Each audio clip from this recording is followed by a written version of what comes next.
Pourquoi veut-il tuer Jésus? Il guérit, il fait le bien. Mais pourquoi cette haine?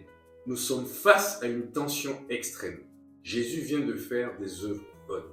Mais cela ne suffit pas. Ce qui dérange, ce n'est pas ce qu'il fait, c'est ce qu'il dit de lui-même. Bonjour peuple de Dieu, bienvenue dans Voix Réma. Aujourd'hui nous allons méditer l'évangile selon Saint Jean au chapitre 10, les versets 31 à 40.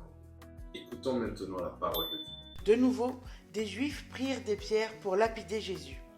Celui-ci prit la parole. « J'ai multiplié sous vos yeux les œuvres bonnes qui viennent du Père.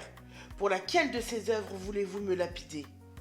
Ils lui répondirent. « Ce n'est pas pour une œuvre bonne que nous voulons te lapider, mais c'est pour un blasphème.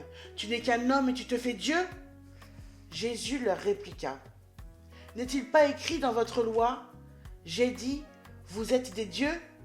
Elle les appelle donc des dieux, ceux à qui la parole de Dieu s'adressait, et l'écriture ne peut pas être abolie.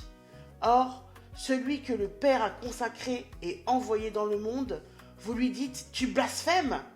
parce que j'ai dit « Je suis le Fils de Dieu ?»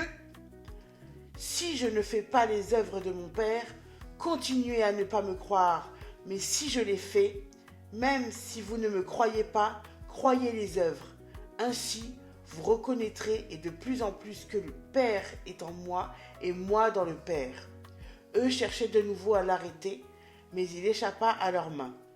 Il repartit de l'autre côté du Jourdain, à l'endroit où, au début, Jean baptisait, et il y demeura.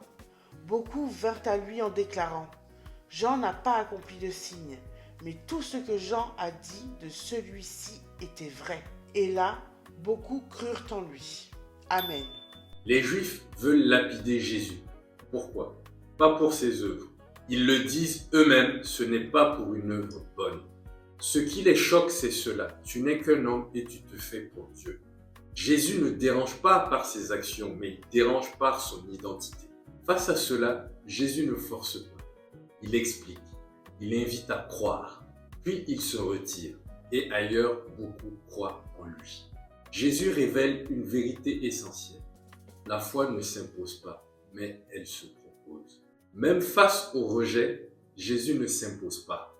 Il respecte la liberté et il continue sa mission ailleurs. Dans notre vie, cela aussi arrive. Dans notre vie ou avec nos relations. Tout le monde n'accueille pas notre foi et ce n'est pas grave.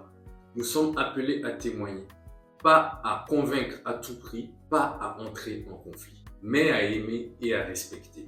En conclusion, Jésus est rejeté, mais il continue. Et ailleurs, des cœurs s'ouvrent. Dieu agit toujours, même quand certains refusent. Prière. Esprit Saint, donne-moi la force de témoigner avec amour et la sagesse de respecter la liberté des autres. Amen. Aujourd'hui, témoigne de ta foi avec douceur, sans forcer, mais avec vérité. Si cette parole te parle, partage-la et abonne-toi à Voix Réma.